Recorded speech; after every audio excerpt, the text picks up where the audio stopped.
ذوالقرنین صاحب پوچھتے ہیں کہ یہ نعت بڑی مشہور بھی ہے کہ اس میں ایک شعر ہے کہ ہم نے مانا کہ جنت بہت ہے حسین، چھوڑ کر ہم مدینہ نہ جائیں کہیں، یوں تو جنت میں سب ہے مدینہ نہیں، اور جنت مدینے میں موجود ہے۔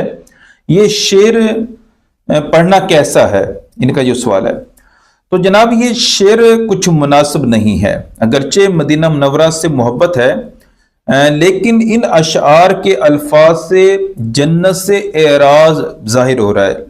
دیکھیں جنت کوئی عام مقام نہیں ہے، اللہ کے نبی صلی اللہ علیہ وآلہ وسلم نے جنت کے لیے دعائیں کی ہیں۔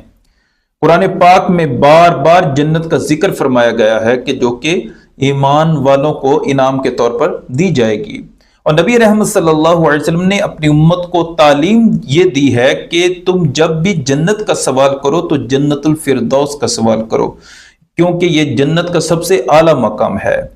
اور بڑی بات کہ یہ شاعر جو ہیں یہ کہہ رہے ہیں کہ چھوڑ کر ہم مدینہ نہ جائیں کہیں۔ میرا سوال ہے کہ جنت میں کب جائیں گے؟ ظاہر ہے قیامت کے بعد، میدان محشر میں حساب و کتاب کے بعد جائیں گے۔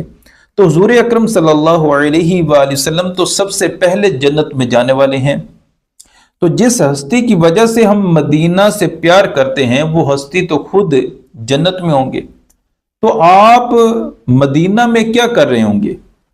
نبی کریم صلی اللہ علیہ وسلم تو جنت میں ہوں گے۔ تو شعر لکھتے وقت غور و فکر کرنی چاہیے، قرآن و حدیث کو جو ہے وہ سامنے رکھنا چاہیے، پھر جو ہے وہ